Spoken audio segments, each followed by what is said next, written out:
Kamusta mga kaibigan? Ako nga pala si Red. Gigising na tayo dahil may pasok pa tayo sa trabaho. 4:30 na po na madaling araw at kailangan na po natin mag-login sa ating trabaho. Hybrid setup nga po pala yung work po natin. Once a week lang tayo sa office at 4 days sa bahay. At kagandahan lang po ng work from home setup ay hindi po tayo nagmamadaling gumising na baka matraffic tayo papunta sa office. At pagkatapos po natin mag-login ay magkape muna tayo. Pumunta na ako sa kusina, binuksan yung ilaw, tara at tayo ay magkape. Ayan at i-fast forward na po natin mga kaibigan. Pagpasensyahan nyo na po yung lababo namin, medyo makalat pa sa ngayon kasi wala pa po kaming dirty kitchen na paglalagyan po ng iba po naming gamit. Pero soon, pag nagkaroon po tayo ng budget, baka yun po yung ating next project. Ayan at malapit na pong matapos yung pagtitimpla po ng kape natin mga kaibigan. Yan po yung hindi natin pwedeng hindi gagawin bago tayo magtrabaho. Ang uminom ng mainit na kape sa umaga. Pagkatapos magtimpla ay balik na po tayo sa ating kwarto.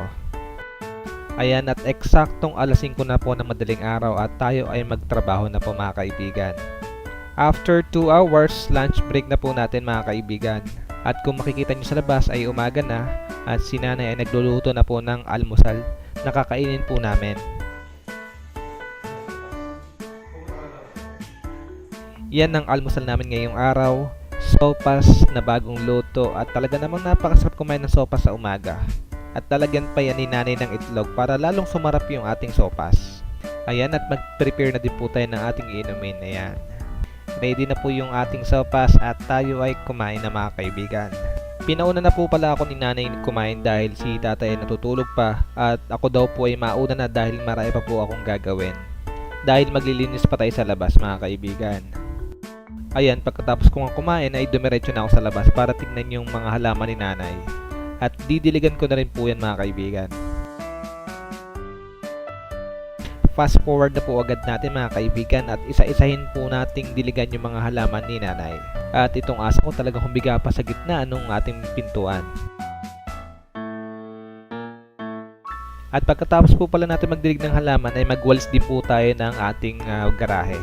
Medyo maalikabok po dito dahil yung ating buhangin ay hindi pa po natin nagagamit. Kaya araw-araw po talaga natin itong wawalisan para hindi po maging maalikabok yung ating bahay. Tapos na tayo magwalis at pasok na po ulit tayo sa loob ng ating bahay. Ayan, at tapos na po yung lunch break po natin, so babalik na po tayo sa ating kwarto. At napakabilis lang po talaga ng 1 oras mga kaibigan. Ayan, bali nag-skip na po tayo ng mga video, pa-out na po tayo sa ating trabaho.